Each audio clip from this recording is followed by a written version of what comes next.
A very good morning to all of you. I wish you all a very happy new year and advance wishes for Sankranti festival. This year, let all of us enjoy the knowledge sharing sessions being organized by Bangalore Valuers Association. And just to give an introduction, Mythili is also our BVA member. I'm always proud to have the sessions from our own BVA members. I request Kusum to introduce today's speakers to all of us. Good morning, Shilpa and all the participants. And thank you, Shilpa. Very good morning, and the participants. I'm very, very happy to introduce Mr. Arun Kumar, yes, and Mythili Balasubramanian this morning. He is a partner at Anveshan Business Solutions. Mr. Arun Kumar, he heads the consulting and mergers and acquisitions transaction advisory. He has 27 plus years of experience in various aspects, which includes domestic and international tax advisory, valuations, mergers and acquisitions, business transfers, etc. He has carried out due diligence of various Indian as well as foreign entities. He has done business structuring. He has done, he has advised on transaction support services. He has advised on inbound and outbound investments. He has, he is an expert in reviewing business transfer agreements, contracts from a commercial perspective. He is an expert in corporate law matters. He also supports in fundraise either the debt or the equity or both. He's also an expert in estate planning, trust and succession planning. I am also very proud to introduce Mythili Balasubramanian. She is a manager at Anveshan Business Solutions. She is a chartered accountant. She's a company secretary with more than 15 years of experience in audit, taxation, and advisory. She began her career at Lovelock and Lewis, and she then moved on to accounting support services for overseas hedge funds before transitioning to the retail market as a manager finance for a prominent sari brand. It is here that she discovered her interest in consulting during the last 4 years, where she works to provide holistic solutions that have benefited several clients. Warren Buffett, the very famous investor, has said that if a business does well, the stock automatically follows. And many stock options in the corporate world have actually worked exactly in this fashion. They have gained in value simply because management has retained the earnings, not necessarily because it actually did well in the, as a capital in its hands. So here we are this morning to learn more about stock options, the various schemes under stock options, the introduction to these schemes, the regulatory impact in respect of these schemes, and of course, the valuation bit of it. I hand over the session to Mr. Arun Kumar. Please, sir, we look forward to a wonderful deliberation this morning. Thank you so much. Thanks a lot, and my heartfelt gratitude to Bangalore Valuers Association and its members. And thanks for the opportunity, and wishing you all a very happy new year, prosperous, healthy, and wealthy new year. Let's cherish this year, same as last year. And thanks for the opportunity given once again. And yes, based on our expertise and knowledge that we have gained over a period of time, we have put our best efforts to share this knowledge. And of course, we always welcome deliberations and queries and questions and interesting thoughts. We believe in collaboration, and rather than saying this is right or wrong or either way. So we know in the members also we will have certainly experts on this subject matter, and always welcome for deliberations. Having said this, let's start the presentation. Mythili, would you be? Yeah, thank you, Kusum, and thank you, Shilpa, for your kind words. Wish you a very happy new year to BVA. I'm eternally indebted to BVA, and I've been with it for the last 4 years, and I've always been enriched. Really looking forward to a great session. Now, I think Vijaya has shared it. Can you stop the share, Vijaya? Yes, ma'am. Yes, ma'am. 1 second.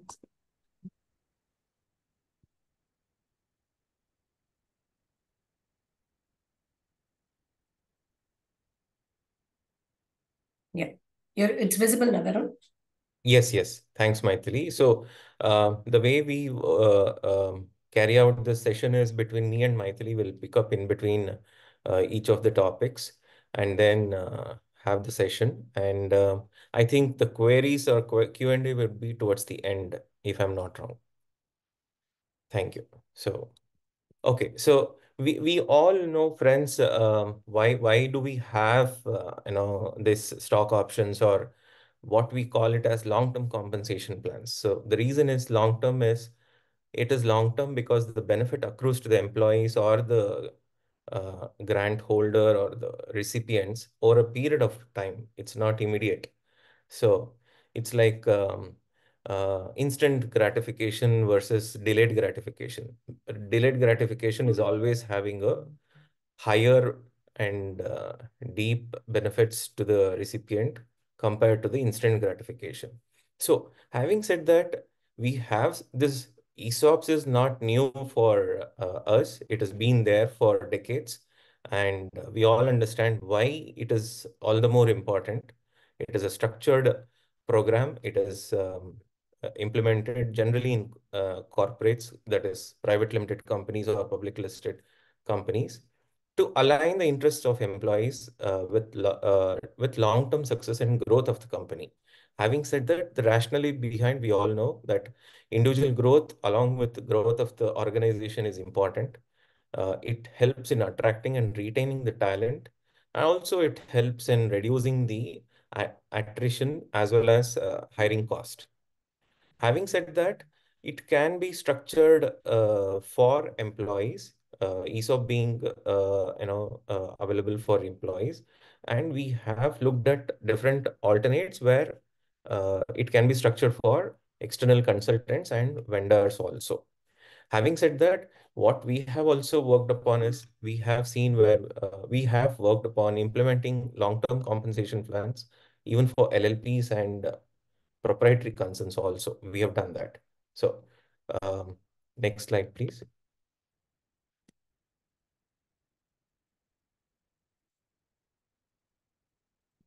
Yeah.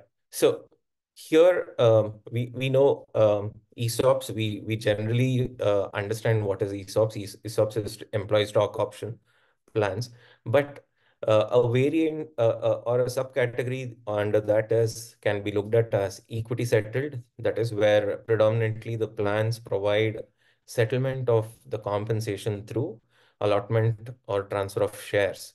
So under that, there are different structures per se. It is ESOP, ESPP, that is employee stock purchase plan, RSUs, that is or restricted stock units, SARs is stock appreciation rights, which can be through equity settled, as well as sweat equity shares. Sweat equity, we have a concept in the Companies Act. This also involves allotment of shares. This being equity settled, where the recipient of the grant receives the equity shares or shares per se as compensation. Alternate to that is cash settled, where SARs, that is stock appreciation rights, can be cash settled. That is, the payouts happen in the form of cash. However, the underlying asset or the value would is derived out of equity shares or any other shares that is earmarked. Apart from that, another alternate is phantom stocks. Phantom stocks are like ghost stocks, I can say, where it mirrors the equity shares. Yeah. So here, as we discussed, ESOPs are, we all understand it's granted and later exercised by the employees. And the minimum vesting period is 1 year as per Companies Act. And the vesting period, vesting of the options or the options get vested over a period of time as per the scheme or as per the agreement between the company and the employer and the employee. Coming to ESPP, these are shares that are purchased at regular intervals. Unlike vesting, here the shares get purchased. Hence, the ownership happens immediately, ownership of the shares. And these shares are purchased at discount as compared to the fair value at that point in time. So since the shares are purchased at regular intervals, there is no vesting period per se. However, the ESPPs generally comes in with a lock-in period. That is, the lock-in is mainly from transferability perspective. That is, employees cannot transfer immediately. They can only buy and hold it. After the lock-in period is complete, they can transfer the shares. And however, see, this is predominantly, we have observed this in overseas, especially in US ESPP plans. However, if we have to adopt this plan in India, we have tax issues. The reason is rollback is something is seen as a taxable event, and hence it becomes difficult to implement. And hence the rollback cannot happen in India unless and until there are tax implications or tax payouts happen. Apart from that, it can be adopted. The next kind of stock option or the long-term plan is RSU. It is similar to ESOP. It has vesting schedule. However, Sir, one exercise doubt. period. Yes, sir. Sir, ESOP's rollback is not permitted in India? It ESOPs, see what happens, the rollback happens at different events. For example, at the time of grant, rollback is easy because you provide a letter or grant letter and then cancel the grant letter. That is easy. And vesting, during the vesting, you can the post vesting period, the shares get vested. So the rollback can happen during that vesting period also. That is, it gets cancelled. It can get cancelled. However, once the shares are exercised, the rollback is difficult because the moment the shares are allotted upon exercise, the Then employee becomes shareholder. How can you cancel it? correct. You After can't. rollback not permitted, but before exercising option, company can roll Yes. back, no? Yes. So even after exercise, the rollback can happen in a different manner. There can be certain clauses or agreements entered into with the employee, but at the same time, the rollback will be resulting in a transfer of shares only. Yeah, The exactly. shares has to be transferred. Yes, sir. Okay, thank you. Yeah.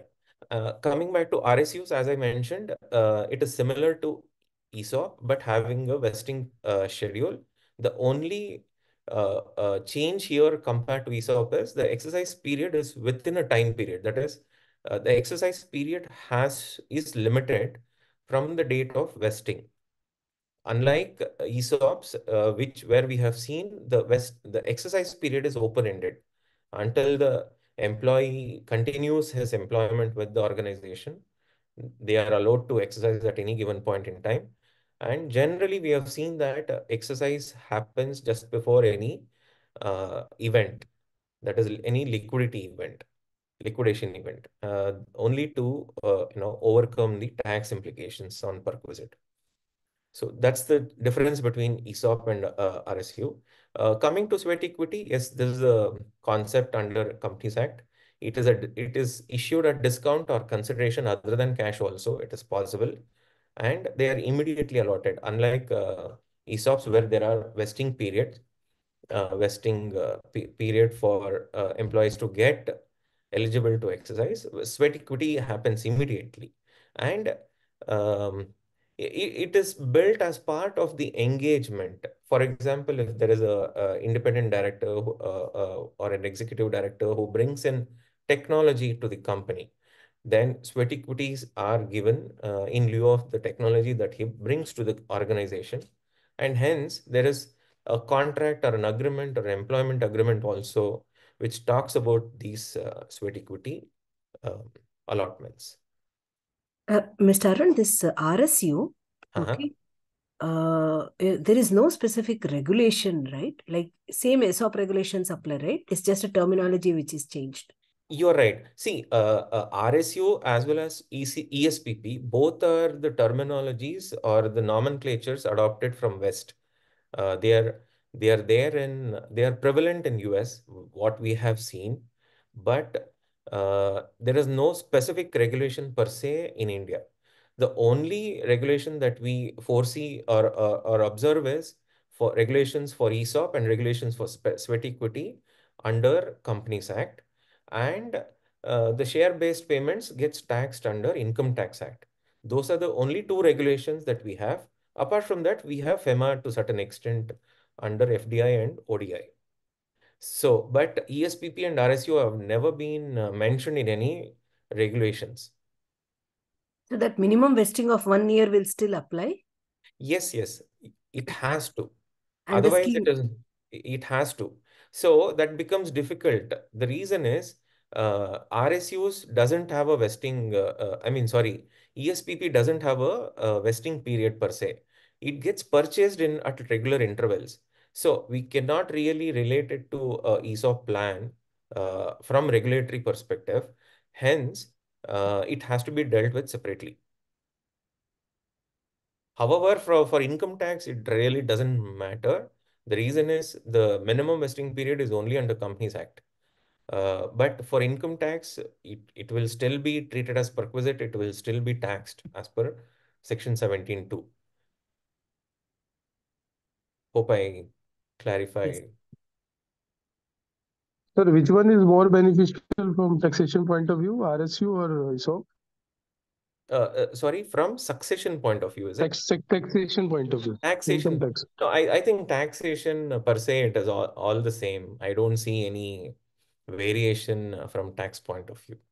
Because end of the day, any format you provide equity to the employees, it gets taxed as perquisite. Okay, and this when a unlisted company getting listed, so these ESOPs or RSU will be converted into the stocks. So the lock-in period for as per SEBI ICDR also applies to these stocks. I Is think the yes. understanding correct? Yeah. Yes. So any regulations that come under SEBI for listed entities certainly will apply for upon conversion. So that we have to adhere to. But we are not dwelling into SEBI regulations in this session today. Okay. Thank you. Sure. Yeah. So the next variations that we discussed, that got listed initially were stock appreciation rights and phantom stocks. So let me dwell into stock appreciation rights a little bit. As the name implies, the holder of the holder, that is let's say employee in this case, benefits from the appreciation. That's the reason it is called appreciation rights. Means the holder is eligible for the appreciation only. And what is that appreciation? Appreciation in the stock price. So it works as phantom stocks. Of course, I'll come to the phantom stocks a little later, but it gets settled in cash. It is certainly settled in cash. Of course, as a variation, it can also be settled as through equity. However, the cash is identified. What is the appreciation is first identified, and post that it is reconverted into equity. So first is we have to identify So while you are saying this, SAR, SARS, so is there any one single provision of the Companies Act which might be applicable? Not at all, ma'am. So we have deliberated this extensively. We have we wanted to in fact see how it can be, how ROC can look into this matter. But unfortunately, there is no regulation per se or any sub clauses or sections which, have a right over or jurisdiction over SARS. And hence, this is the reason SARs have been predominantly used for remunerating vendors and consultants, other than employees also.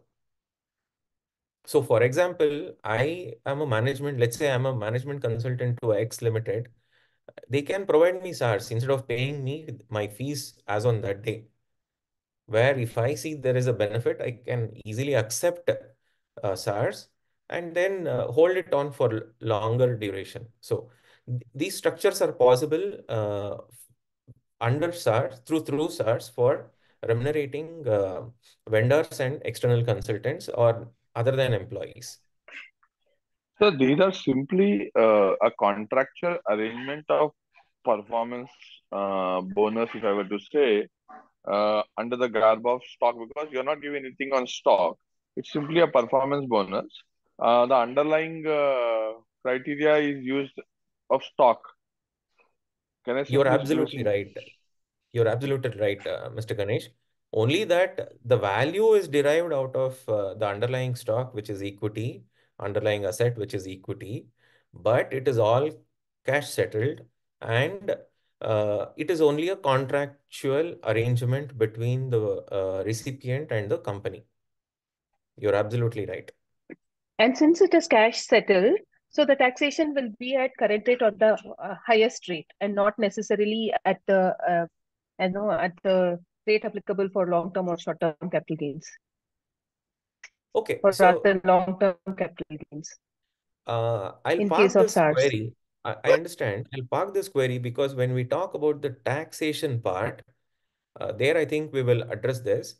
Or briefly to say, because there is this query has come up, briefly to mention, ESOP has two layers of tax or two-stage taxation. One is taxation at the time of exercising the options, which gets taxed as perquisites.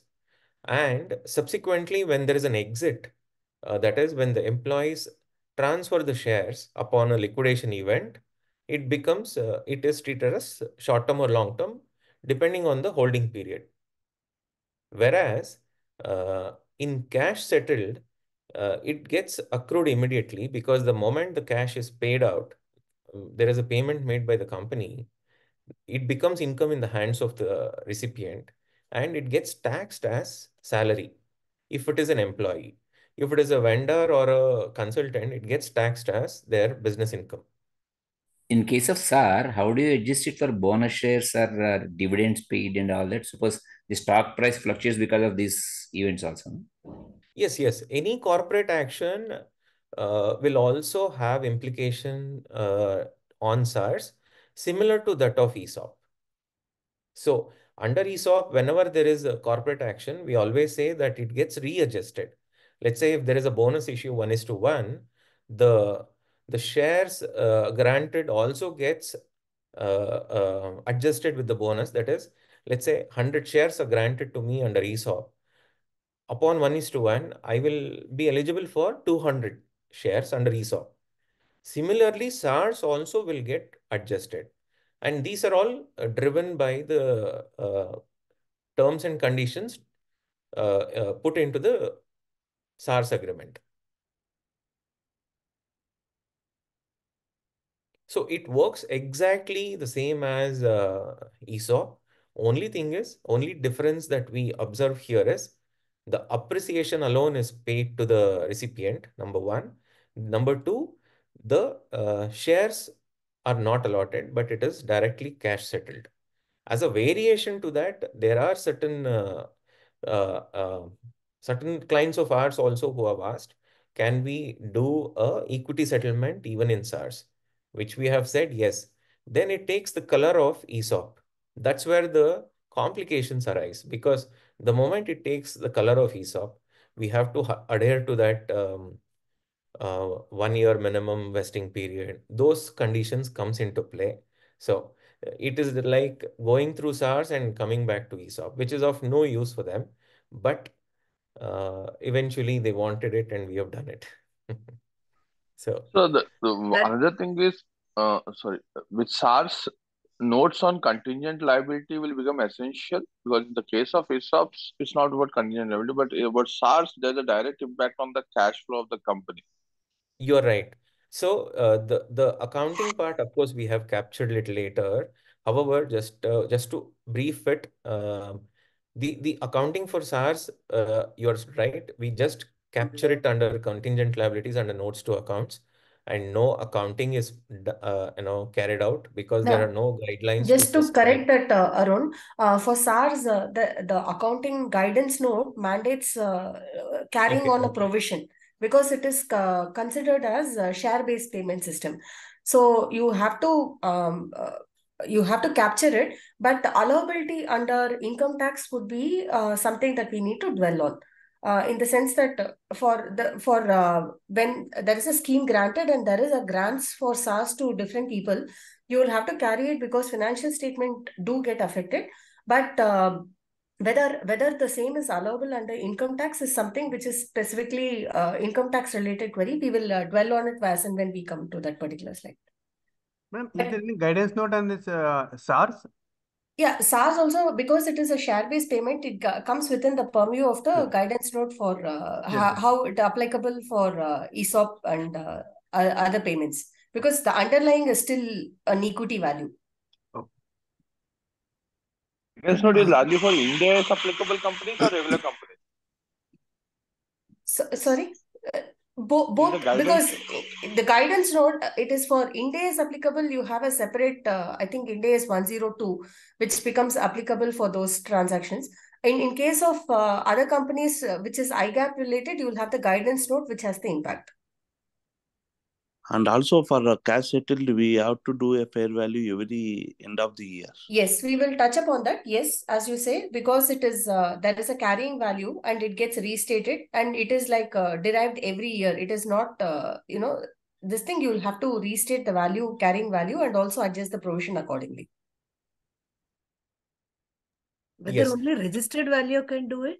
What is thoughts on the thought is that generally, because the requirement comes from applicability of accounting standards, and accounting standards are mandated under the Companies Act, the logical view that we take is that you will have to take a registered value as this thing.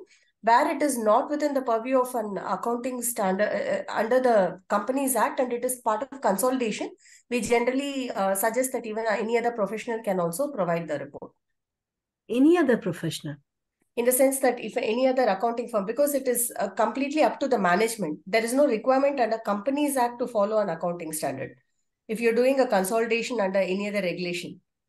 No, but normal consolidation is section 129, normal consolidation, no? This is consolidation with overseas entity. Overseas, where there is a regulation under foreign countries for the holding, that is holding companies situated overseas, and they have to do the consolidation of Indian subsidiary, where Indian regulations doesn't. Okay. It's the requirement of the foreign entity. That is why you are suggesting any other firm can. We are not suggesting, it is open for any other professional. If suppose holding company is issued ESOPs to a subsidiary company, so at that point of time, then we can, any profession can issue. Need not to be a registered valuer, right? No, see, the accounting has to happen in Indian companies' books also. Correct.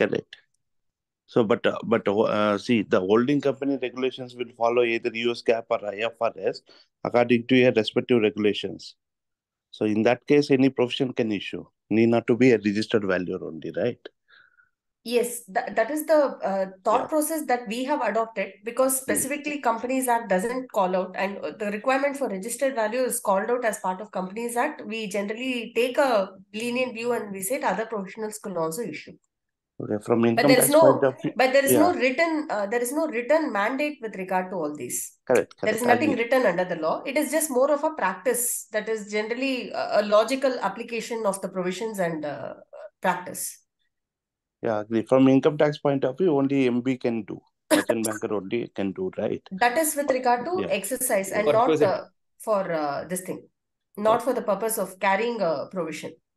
And also while ESPP price, if a company is deciding, so with the 15% of discount, so at that point of time, any valuer can do or only a merchant banker can do?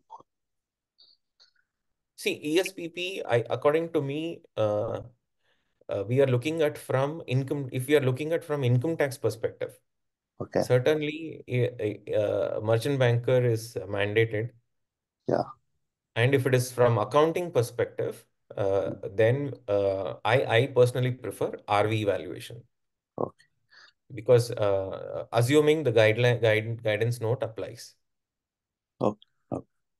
No, but however, in ESPP cases, both is same, right?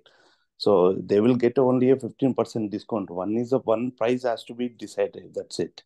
So that is going to be into your books of accounts only to the extent of 15% discount. Correct. You're absolutely Yeah, right. yeah. So there will be only MB can do, cannot do a two valuations by the company. Okay. No, from a valuation perspective, there's a difference. I'm saying that when you want to determine the income tax liability, the Act Okay. mandates a merchant banker. But in terms of carrying a cost in the books, where Yeah. you will have to take the discount as part of your cost, there a RV valuation may also suffice for the purpose of determining. But practically, it is not possible to get to. So it is as well go with one single valuation and use it. That's all. Yeah. That's what that. Only Or I practically. understand. Just to add to what Mythili mentioned, in a ESPP especially, since there is no vesting period, Correct. both the grant and the purchase happens immediately. Yeah.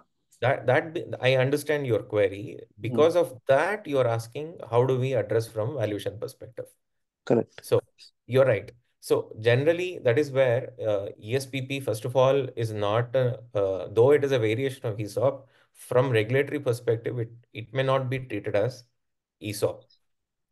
So a view can be taken and then merchant banker valuation can be adopted.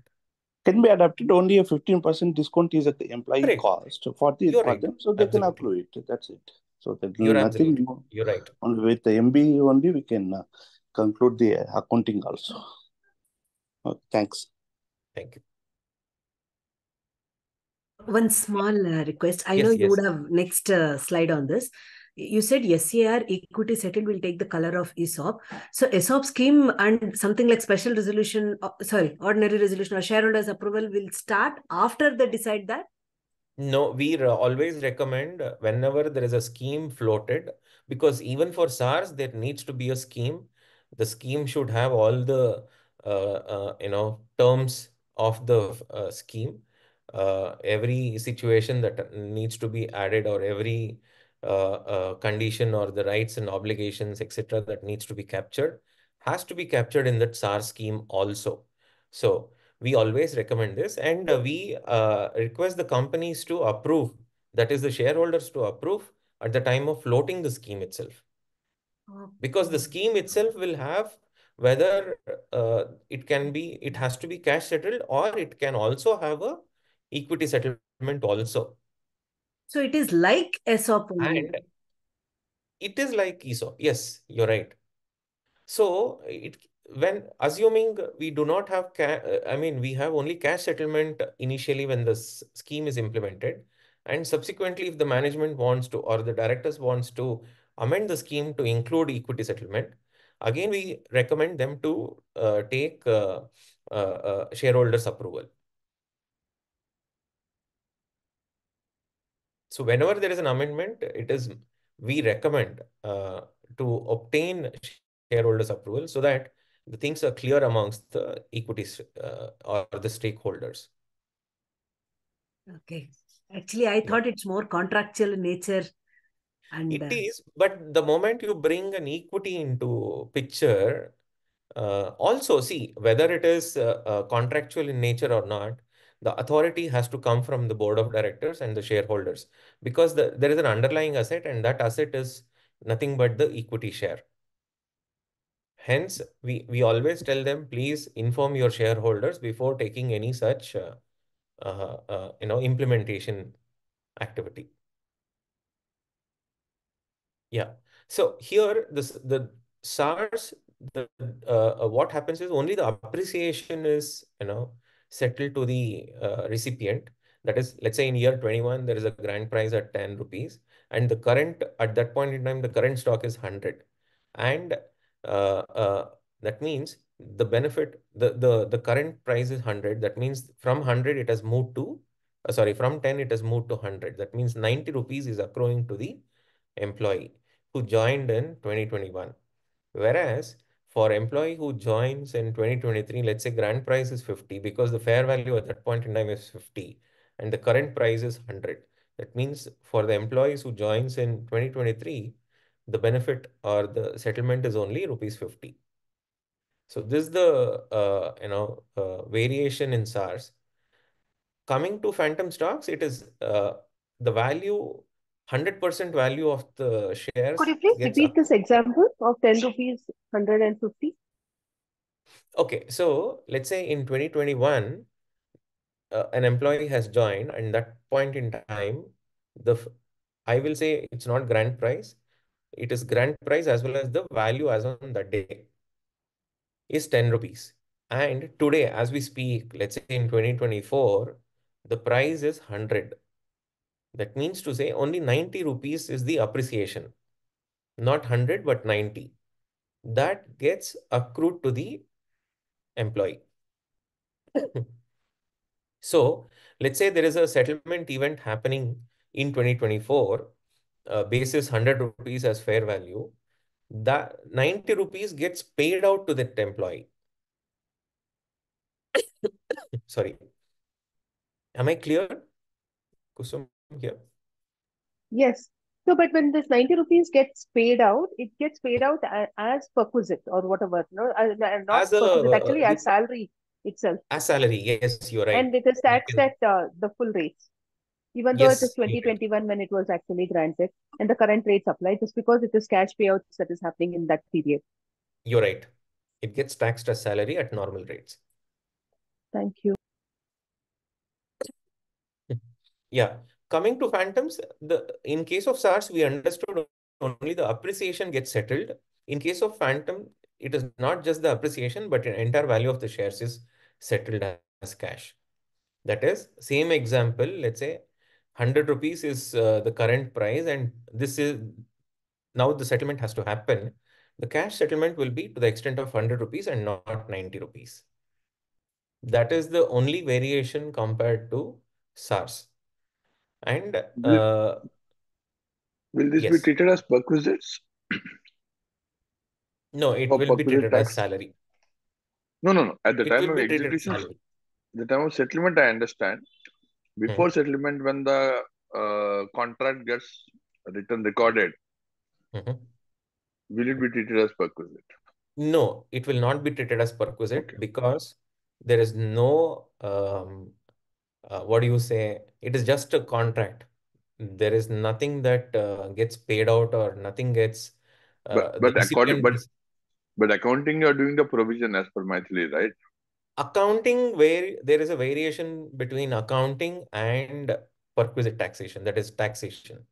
Even in ESOP, even when I do the grant and even when the vesting period is complete, there is no tax implication. Only upon exercise, that is only upon allotment of shares, there is a tax implication. Here in case of SARS or phantom stocks, there is when the grant happens or the agreement is signed off, the contract is signed off, there is nothing that the employee gets. It is just that document is there. And hence there is no tax implication for him or her at that point in time. I hope Thank you. I've Thank you clarified. so much. Thank you.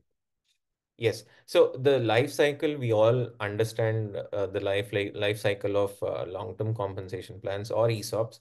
Yeah, per se, ESOP is we have grant, vesting period, and then exercise. For cash settled, there we call it as settlement and not exercise. So we'll skip. Around one small doubt. Yes, Sorry. sir. This one, in both the cases, company is going to keep the provision of these amounts, right? When the employees are accumulating on year by year, every year, end of the year. So Yes. they need to keep the provision of that amounts, right? You're right. Yes. So this is where I personally, I have a debate with Mythili because we always have deliberation internally. For ESOPs, yes, there is a guidance note and it is share-based payments, and then it gets accounted as per guidance note, or in case of IFRS, as per IFRS standards. But in case of SARS or phantom stocks, it is not specifically called out. However, it is share-based payments, isn't it? Means the payments is on the basis of a value of the share. Hence, Mythili's view is it has to be accounted. I take a little lenient view saying that if I call it out as part of notes to accounts and don't account it, I'm still fine.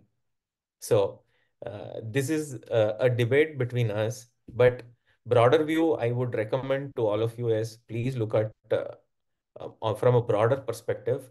According to, I mean, when I have to give an opinion, I would say you have to account it, whether it is ESOP or SARS or phantom stocks.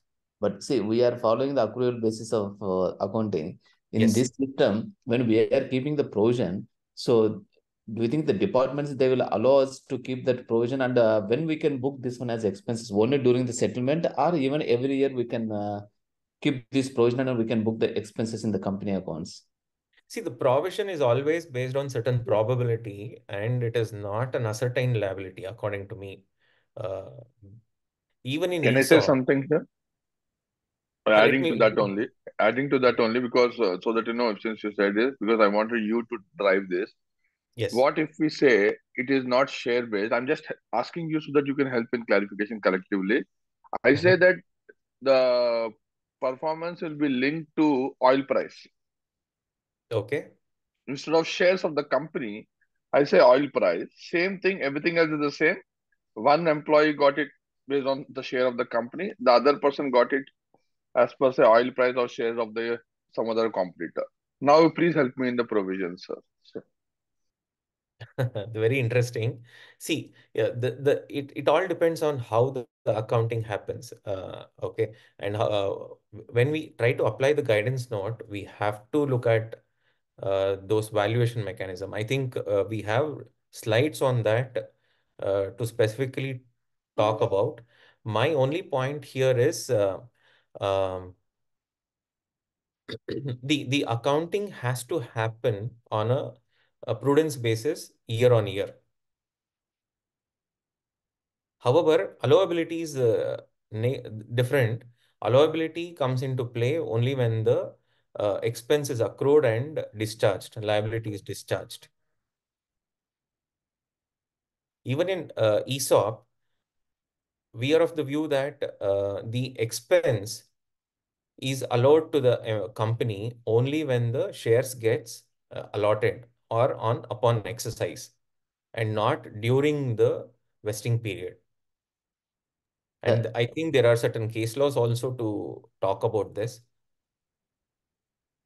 Yes, that is true, Arun. But in this specific case, so when they are the amount is determined.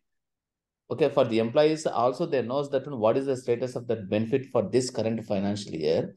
So Correct. amount is determined. So if we are not booking that one as expenses in the company accounts, so how the profit and loss account is going to No. say? I'm not saying don't account it. I'm saying account it. But allowability under income tax is different from accounting. One is you do the accounting as per prudence, as per guidance note. You go ahead and do the accounting based on certain valuation methodology. That has to happen. However, allowability under income tax is separate. It is not linked to accounting. Okay, right. Yes. Okay. Even in case of oil, let's say valuation is linked to oil price. There is a valuation, there is an underlying asset, and there is that methodology that we can adopt, and hence it can be accounted. And ultimately, it boils down to the contractual arrangement. I think it is all what matters.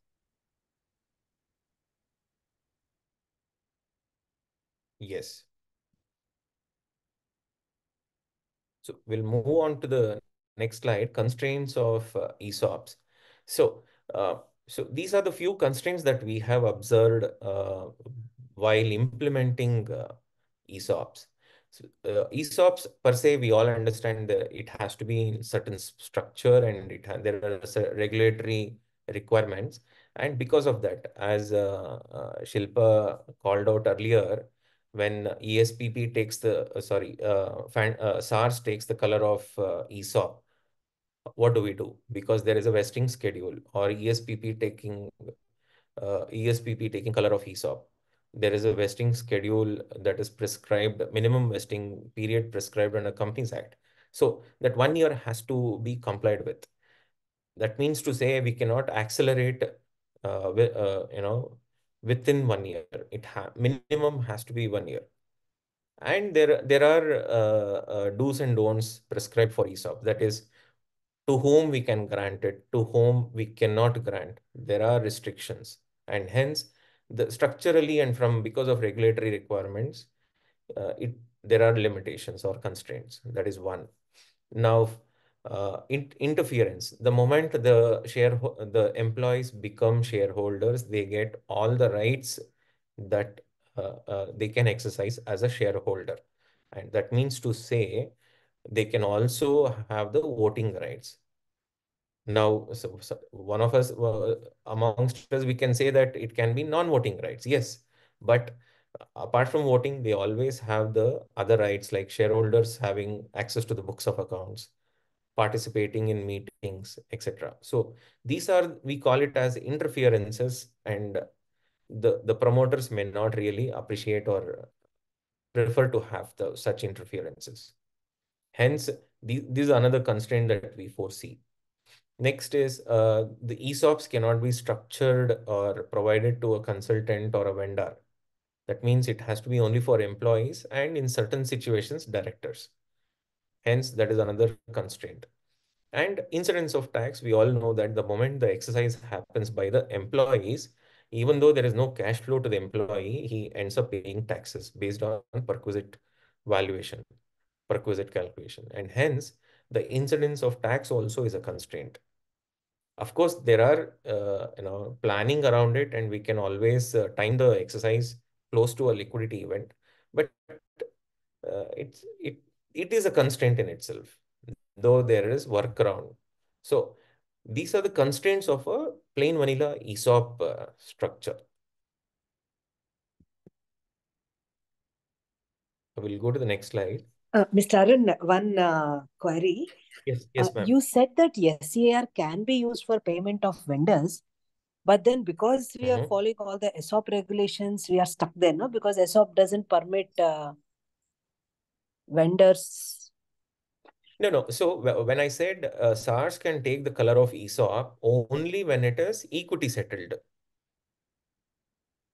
Okay. When it is cash settled, there is no ESOP regulation playing on it or becoming applicable on for that situation. So when it is cash settled, it can still be structured for a vendor or a consultant. Only when it is equity settled, we have a problem with Companies Act ESOP regulations. Sir, even cash settled, how SAR can be, SAR linked to the company performance, and how vendor compensation will be determined. Employees, we agree they're part of the business growth. Vendors, I doubt whether does it regulation permits or board, how can they justify the payment to the vendors? See, any plan that is granted can be of multiple structures. That is, one is it can be performance linked to the company's performance, or performance that is employees' performance, or a combination of this. Okay. That means to say, for an employee, I can always bring two aspects. One is company's performance as well as employee, that is individual performance. Both I can build into the ESOP scheme. However, for SARS, for SARS also, the vendor can be a continuous or a vendor engaged for a long term. In that situation, we can always link to the performance of the vendor. Can I say, instead of vendor, using a vendor, a consultant who is, let's say, external consultant who continuously provides services to the company. So his performance also and his efficiency is also important for the growth of the company. So I can have certain structures to track his performance, and because of that, I can always link SARS also the settlement under SARS agreement also linked to the performance of the individual consultant. I can certainly do that. Now, in so many cases, let's say the vendor or the consultant has provided his services and at one go, and there is further no more services to be received from him by the company. In that case, I can't bring the performance of the individual or the consultant. I have to have only the company's performance. Oh, okay, sir. Yes. Just one final question. When the SARS is cash settled, we normally take shareholders approval also, as you have suggested, right, for the entire scheme? Yes. Okay. Okay. It is recommended because see, we should not, or it is recommended. The reason is the shareholders or the investors, let's say, should be aware of such agreements, because tomorrow it is a liability to the company, and hence we recommend it. Yeah. So talking about the roadmap for the implementation quickly, we understand creation of equity pool. We have seen this in many shareholders agreements that investors insist promoters to create the pool, or even before the companies go for fundraise, they create equity pool or the ESOP pool.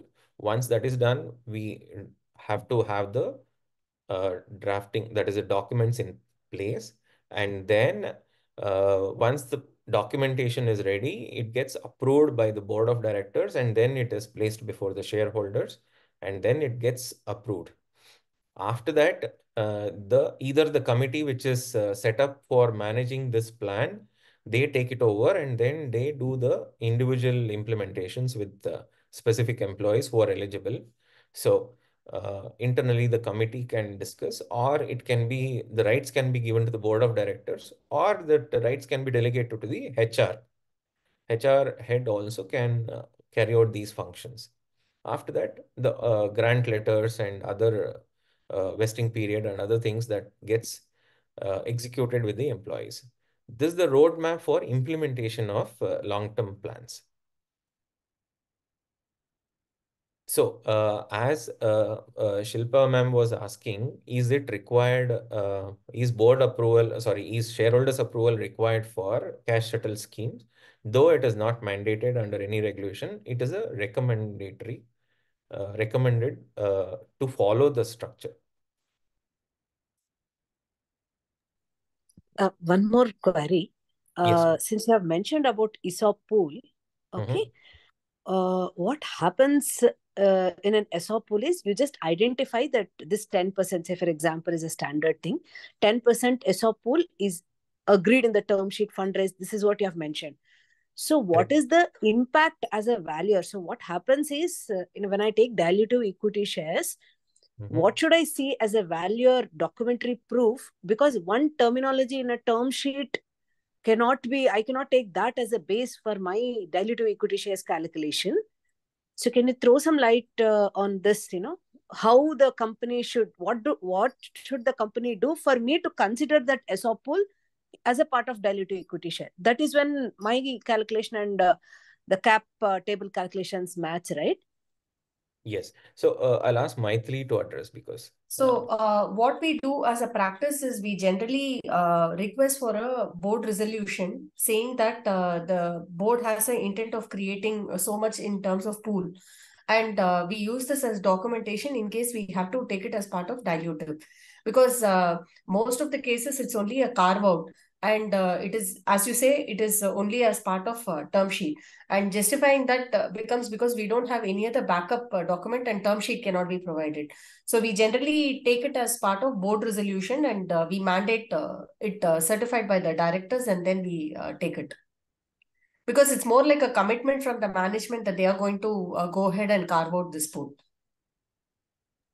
So by board resolution, on fully diluted basis, we consider the entire pool that is created, or is it only the extent of grant?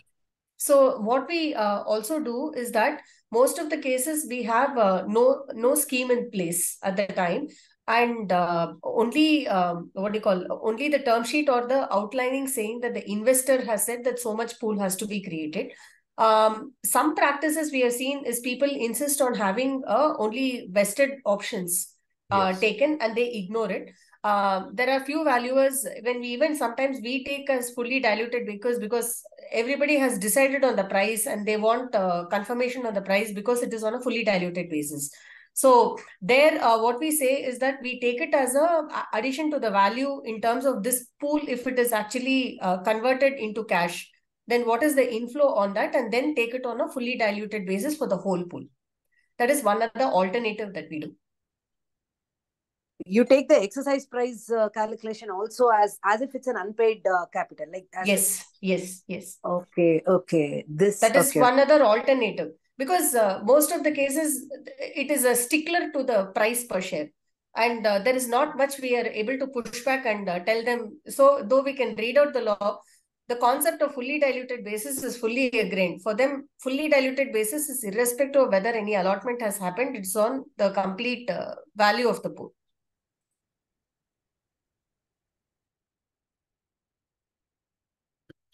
Yeah.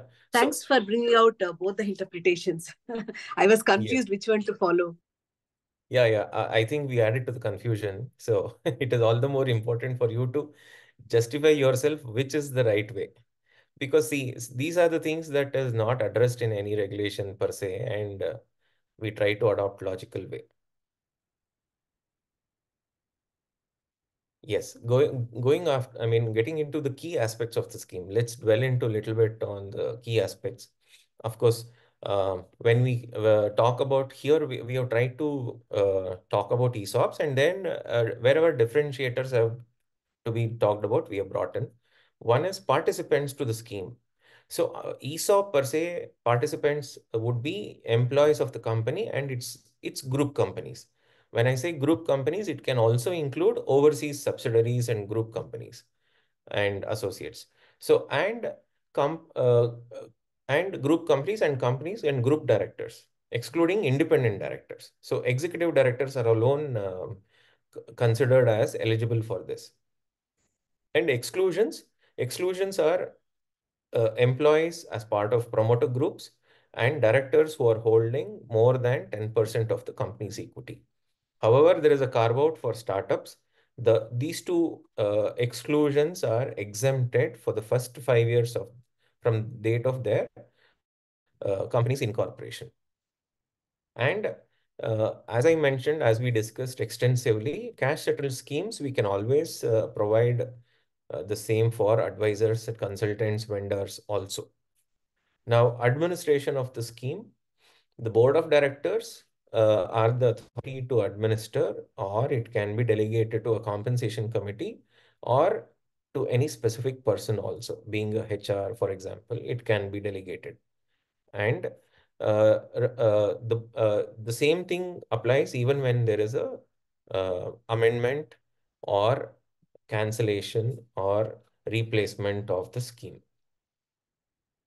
And next is creation of pool. Here we have seen a percentage of equity or a class of equity shares, separate class of equity shares can be brought in. As I mentioned earlier, some of them want to provide equity shares without voting right, because they feel the moment voting right is given to the employees, it may act as interference in the affairs of the company. Hence, they may think of providing equity shares without voting, which is a separate class. Next, the typical range that we have seen, of course, there is no regulation per se around this. We have seen in the range of 5 to 15% is the pool that gets created. And who is eligible, who is not eligible amongst, let's say, employees on the whole, they are eligible. However, who is eligible and amongst the employee group also, it can be top management, it can be middle management, or specific employees. These nature of employees, type of employees, these can be called out in the scheme. So scheme is flexible from that perspective. And vesting, we all understand vesting schedule, how it works. Basically, it gets vested over a period of time. And as per Companies Act, there is a minimum vesting period of 1 year.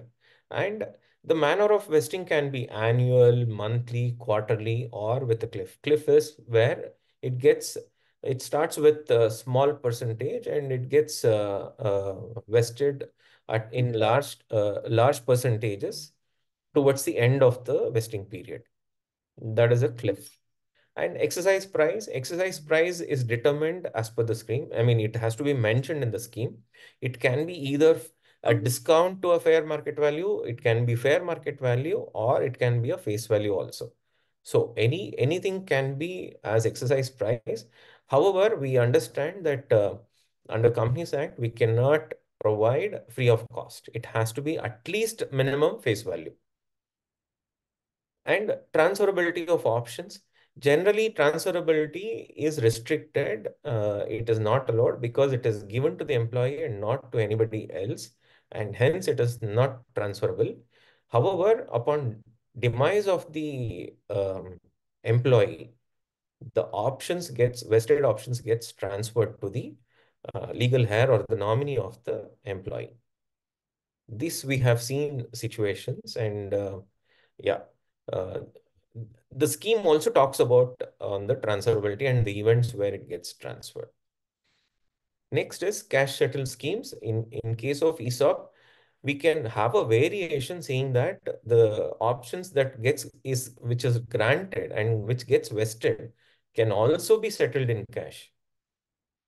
So we have a variation from ESOP itself. We can always document it and say that it can always be cash settled also, and it is customized.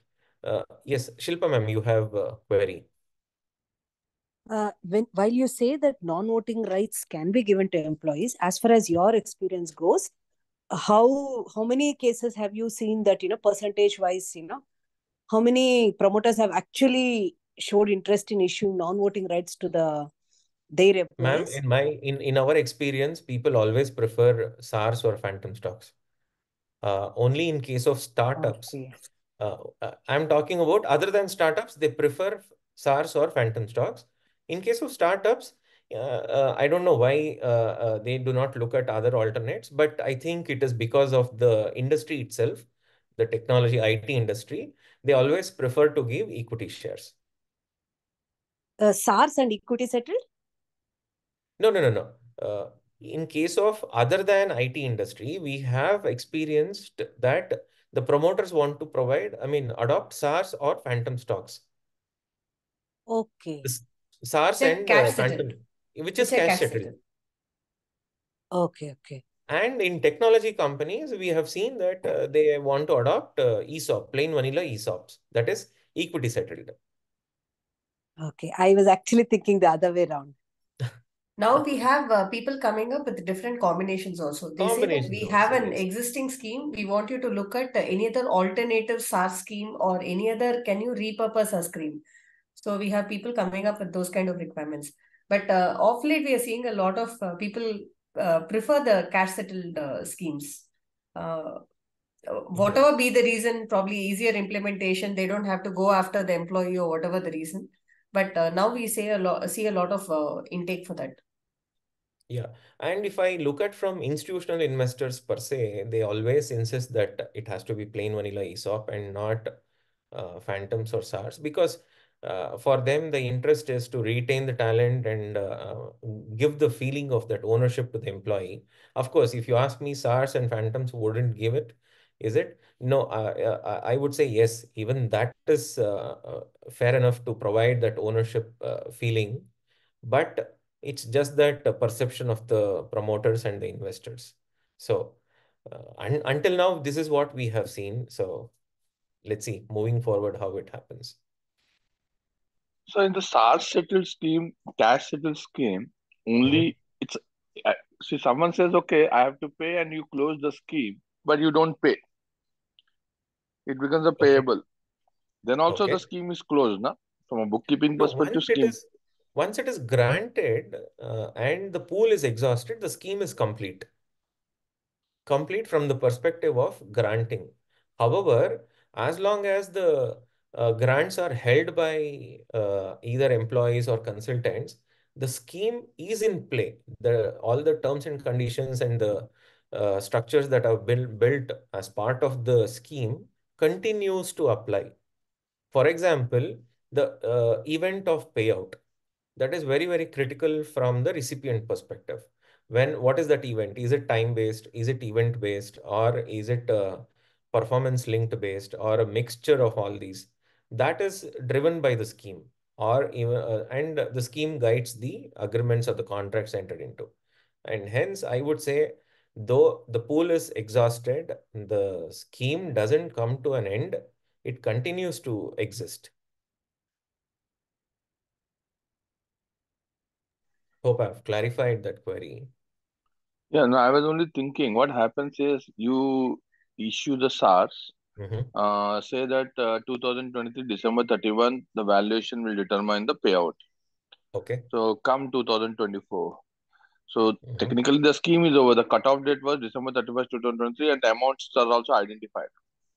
Once the amounts are identified for the payout, the scheme technically is closed. It's just that execution, someone has to receive, someone has to pay. That's an independent. So scheme is closed and remains as a payable in the books of the company until they pay to the particular vendor, client, customer, whosoever it is. You're right. You're right. And also the scheme will talk about what is the time limit within which the payouts also has to happen.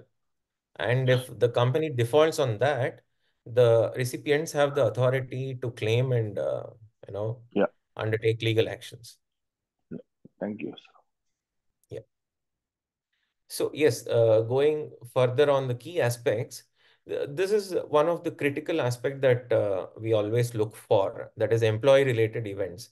So that means, what I mean by saying that is, how the vested options are looked into or addressed in different situations.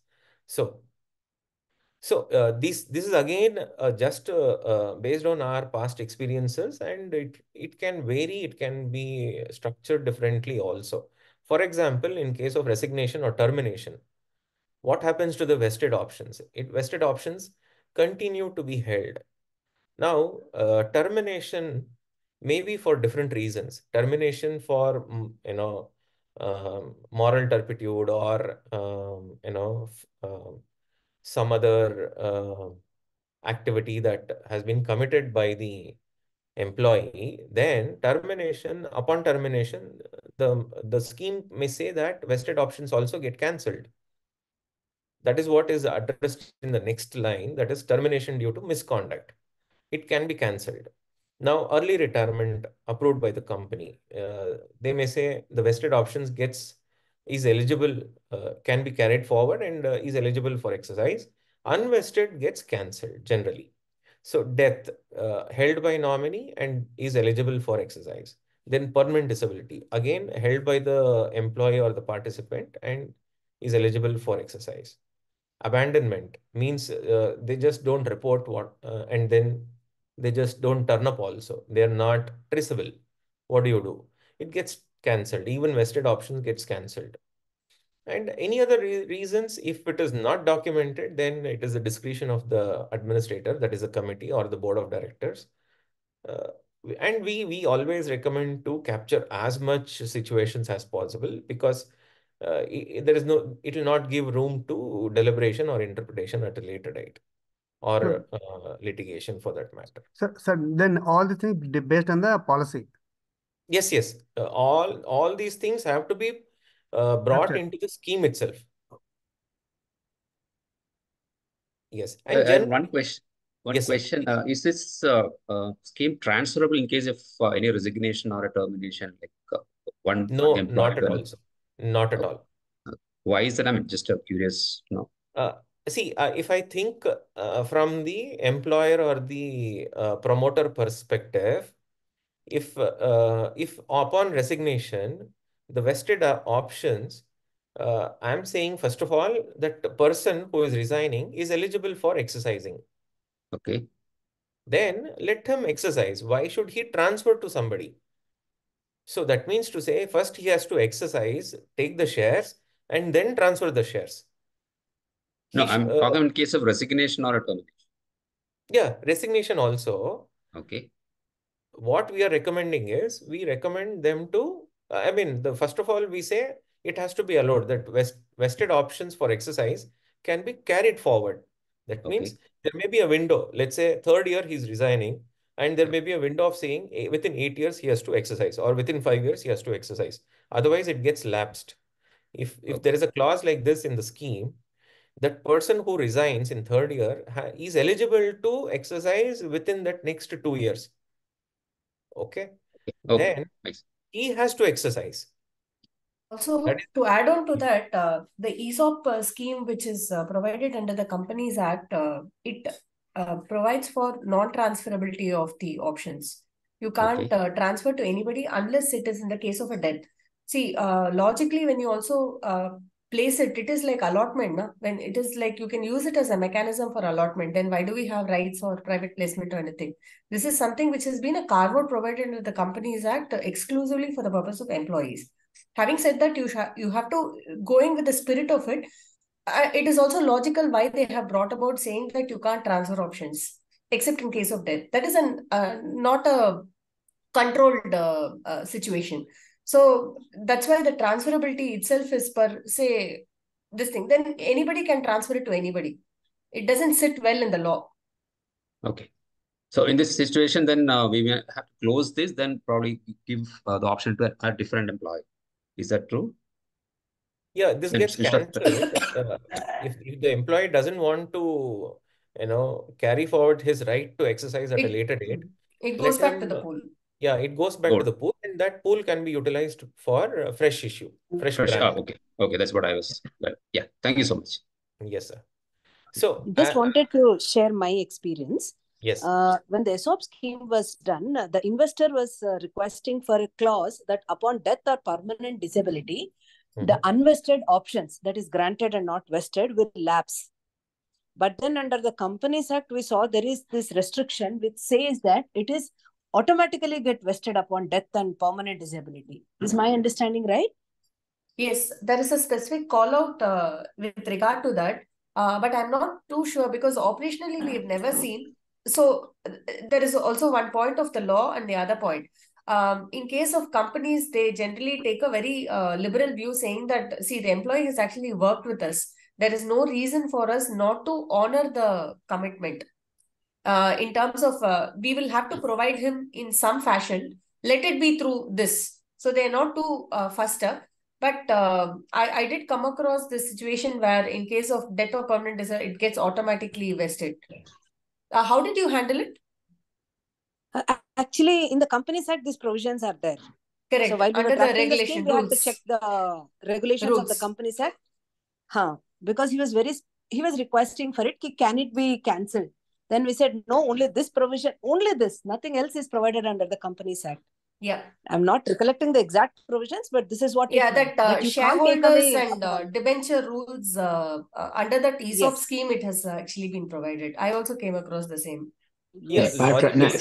Apart from that, all these things should stand the courts for natural justice. Otherwise, no. Suppose you say that on termination due to misconduct, it is cancelled. Now it is something like a gratuity. Yes. Okay, so maybe you can cancel it. As that this we say that is a part of deferred share salary, so you can't even cancel it. So I'm sure these things will have a. You're right. Logically, also it sits well. The reason is, if not for death or if not for permanent disability, that employee would have continued and served the organization, and hence, from the natural justice perspective, also it sits well. That is what we have also mentioned here, accelerated vesting of unvested options. I mean, unvested options can be accelerated in case of death or permanent disability. But generally, the promoters prefer that it should be discretionary to the administrator. But thanks, Shilpa, for bringing this point. I mean, ruminating on this matter.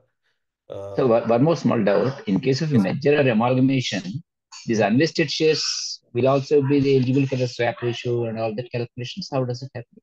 No, unvested, generally we have seen that it doesn't get carried. Only the vested options is looked into for the swap ratios. Because at that point in time, the shares gets cancelled. In the sense, in case of merger, let's say, the merged entity shares gets cancelled, which gets merged into the resulting company. So even the unvested, the scheme itself get cancelled upon merger, and the new scheme has to be floated by them. So there is no question of honoring the unvested options for the rest of the vesting period. And this has to be called out specifically for clarity purpose in the scheme document itself. We always recommend this. Sir, can the vesting condition be conditional upon certain events? One is time.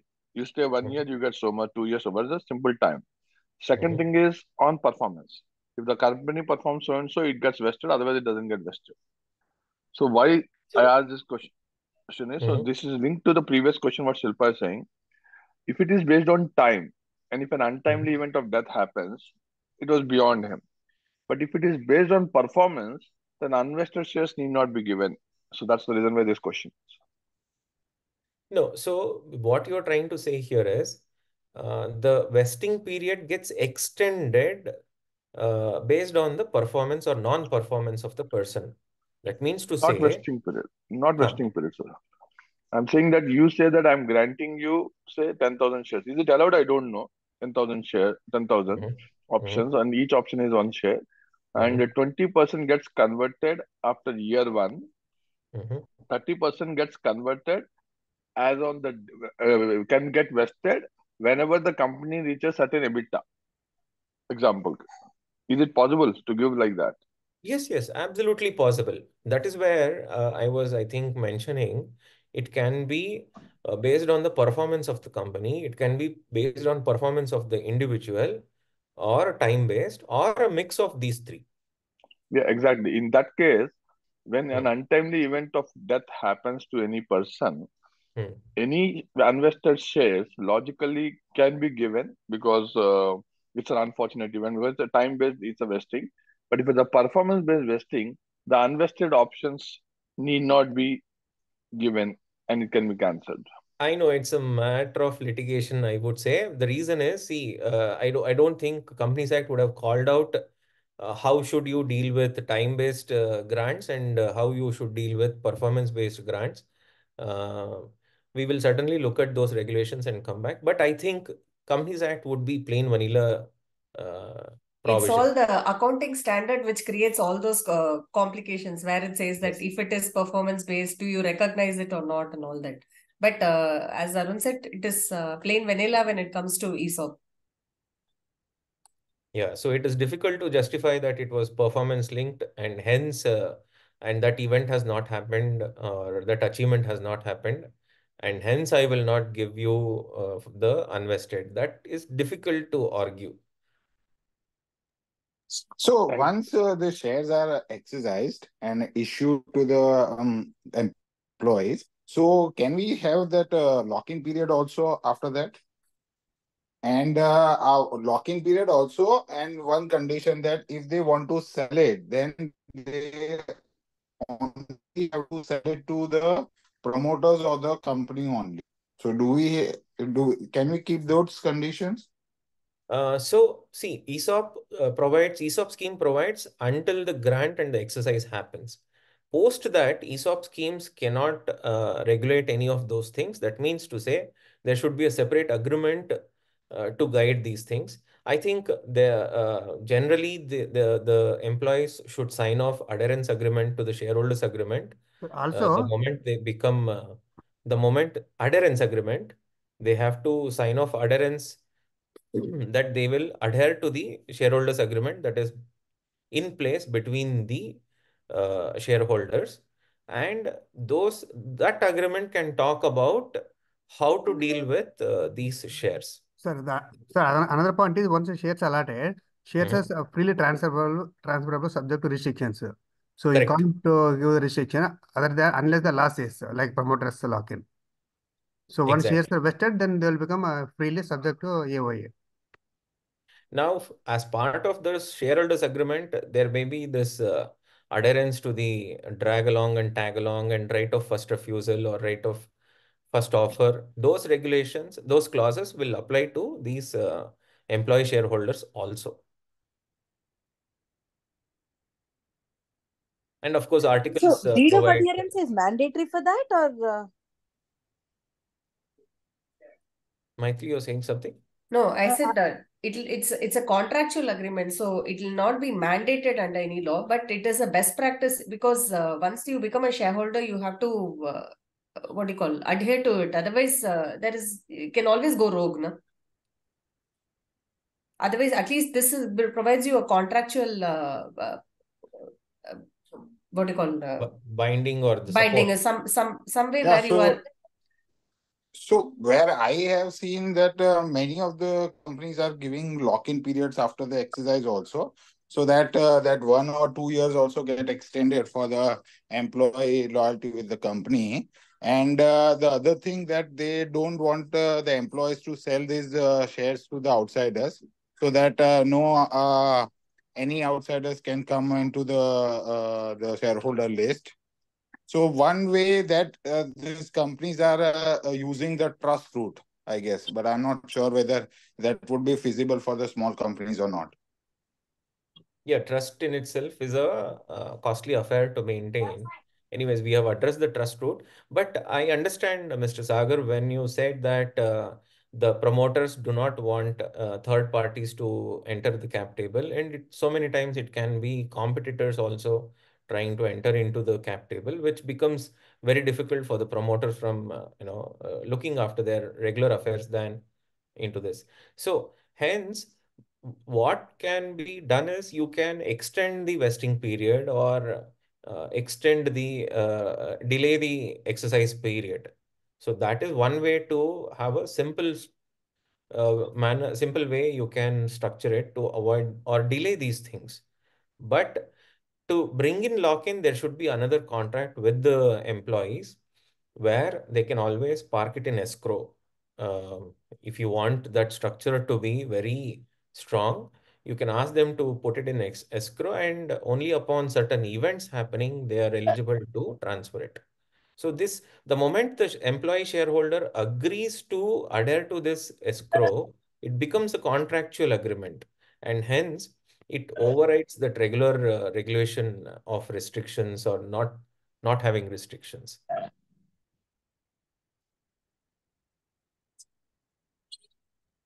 Actually, with this lock-in, is it why you're referring to escrow? I thought giving a share certificate to employees with a certain lock-in clause somewhere mentioned inside the share certificate is sufficient. No, agreed. See, the condition in share certificate is not sufficient. It has to be brought in the articles itself. You have to document and bring that restriction into the articles, where you can say that the transfer has to be first offered to the existing shareholders. That is that right of first refusal and right of first offer clauses that we generally see, and then alone it can be offered to the third parties. There also you can say that under articles, you can say that only upon approval by the board, the transfer gets accepted. Without the board approval, the transfer doesn't get completed. That also can be added into the articles.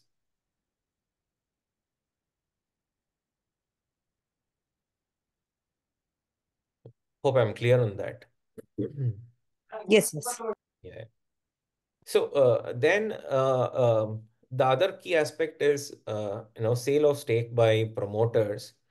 Sorry. One more point is certain events can also be provided to trigger an acceleration for vesting, such as IPO, stake sale, mergers, and acquisitions. So I think one query had come up: what happens to unvested options in case of M&A, mergers or acquisitions?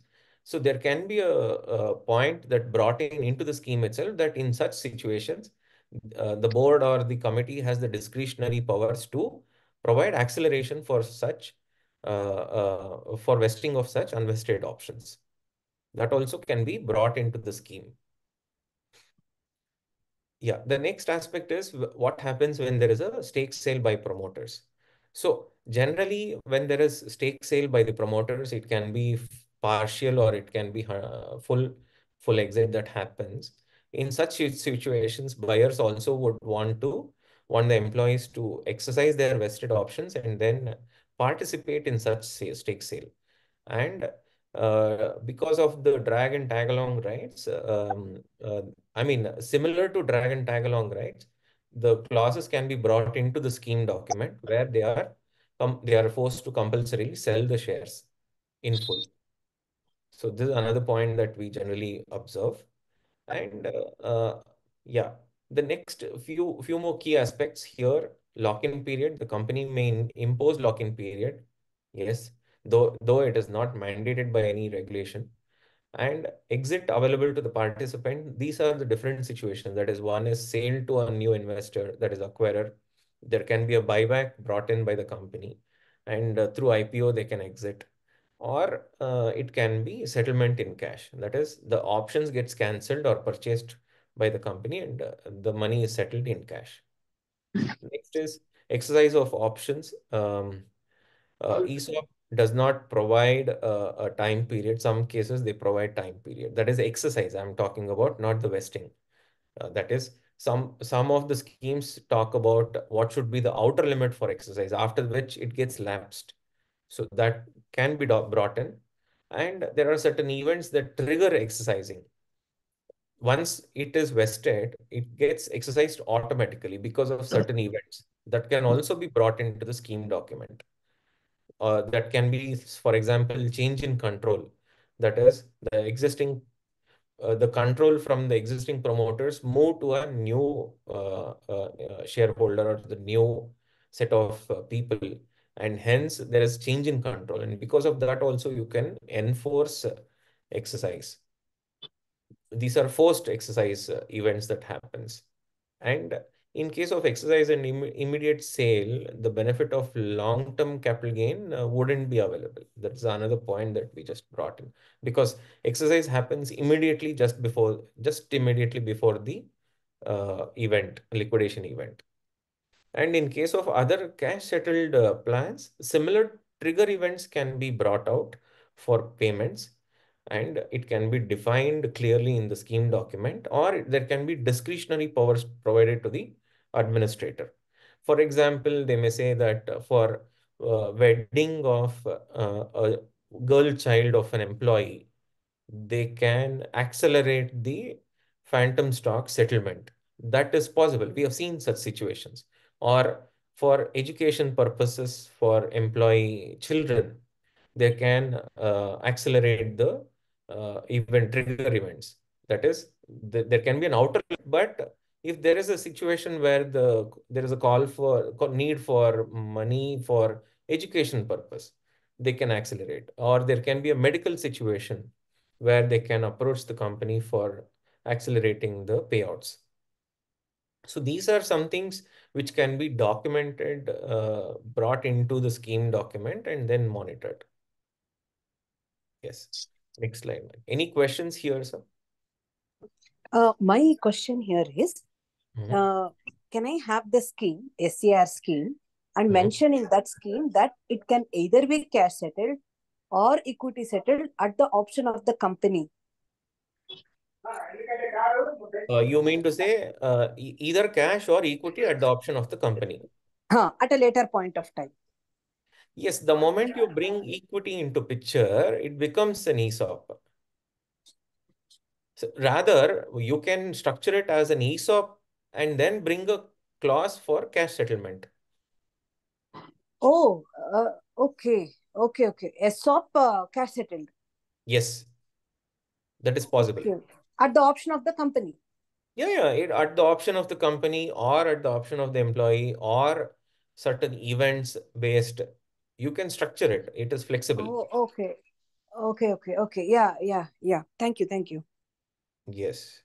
Yeah, sir. So I have a question. So you mentioned in the previous slide that you can have the drag along and tag along ride for this. So is it the same way that would be adherence to the agreement that we need to execute for this, or it's a part of the ESOP agreement? It should be part of the scheme document itself. Not necessary that you should have a separate document for that, because employees should be aware, should be clear as to what is those rights and what are those events that can trigger those rights. So that is all the more important that you should bring into the scheme document itself. But then can the same thing does not happen that once you issue the shares, the ESOP agreement would not be the charging agreement. So how can you really charge this section? Because it's not part of the agreement. Now the shares has been issued. You mean to say for the lock-in of the shares, right? No, not for the lock-in, but the drag along also. Do we need to have the separate adherence agreement? Because once the shares are issued, now the ESOP agreement, which is now it's not in existence because already the shares are issued. And then after you would then drag along with you. No, you're right. See, first of all, the drag and tag alongs will be part of the ESOP scheme. Certainly it has to be. And this drag and tag alongs are applicable only upon exercise of the options, number one. However, apart from that, the second line of defense that provides right to the promoter says, these employee shareholders have to sign a deed of adherence so that if not here, but for some clauses which wouldn't have got into the scheme document, but they exist as part of shareholders agreement, it is all the more recommended to have their adherence agreement signed off. So it's out of caution that we are saying that adherence has to be signed. Okay, got it. Thank you. Yes, sir. This deed of adherence is for the SHA, like I shall Correct. adhere to the SHA. Yes. So Just that one quick one here. Sorry. Yes. Sorry, go ahead. So that why deed of adherence is necessary, so that all the shareholders, whether they are holding 1 share or 100 shares or whatever percentage, they adhere to the shareholders agreement and adhere to the subsequent shareholders agreement that replaces the existing one. So hence they will be on the same page. There is clarity and consensus among all the shareholders. Hence adherence, signing of adherence is very much important. See, can I ask now? Yes, please go ahead. See, now this signing of this adherence agreement, if it can there be a clause in the ESOP scheme that upon exercise, because the adherence can only happen when they become a shareholder. So upon exercise of the options, every shareholder mandatorily has to sign the adherence agreement. Is that something that we can write it? Yeah, this can be simultaneous. What I mean to say simultaneous is on the date of allotment, on the date the exercise letter is signed off and submitted, post that certain paperwork is done for allotment of shares, simultaneously you ensure that deed of adherence is signed off. And as a prelude to that, you bring it as a clause in the scheme document that shareholders, employees, upon exercise will sign the deed of adherence. So everything happens at one go. Like we manage the closing date, on the closing date, the closing for funding or M&As, we do all the things at that point in time together. This also has to be managed, which is good. Good No, point, sir. the question was, can it be forced upon? So what happens is, if it is there part of the scheme, it can be forced upon. That everyone must necessarily sign. Because if it cannot be forced upon, a particular individual who is exercising the option may choose saying that I will not sign this particular shareholder Then he is agreement. not eligible for So it's part of the scheme then. Yes, it's part you of the can bring scheme. it. There is nothing stopping me from bringing that clause, because if he doesn't agree to my terms and conditions, that is company's terms and conditions, he will not be eligible for exercise. As simple as that. And in this what you're given, that upon marriage or wedding or education, you can actually provide the facility of an early payout. Yes. Can this be a different payout than the original plan of the scheme in this write-up? For example, when you are providing this option of an early payout of a particular individual on a particular trigger event, are the amounts necessarily need to be the same as the regular scheme, or it can be a different amount? The payouts depend on the fair value. Now, we are talking now here is how do we accelerate the payout event? But it need not be necessary that what I would have paid after 2 years to him, I will be paying the same value today. That is not possible because after 2 years, the fair value may be 1,000 rupees, but today it is only 750 rupees. I can't pay him 1,000 today. Not at all possible. I'll have to pay him 750 or some discount to it also because I have to, arrange for the funds today. Correct. Yes. Thank you. Yes. Now the time is 9:10. Mythili, how many slides do you have? We have many more, ma'am. Actually, I want to request. Now we have actually close to 50 slides. Now, actually, I mean, only the first part. We have quite a bit in terms of content-wise, which will be accounting So we side, have accounting then aspects, taxation, and which then are two critical one, and then the nuances bit of it we'll have. Can I request the participants that can we have a follow-on session next Saturday, same time, 7:30 to 9:30? Is that okay? I request the participants to put in the chat. Absolutely. Absolutely, it will be okay. We can have it in next our session only, 4th Saturday or something like that as a continuous. No, I will just update the participants on this. Either the 3rd Saturday or the 4th Saturday. One of this, will be a follow-on session. Better to the next Saturday will be more convenient.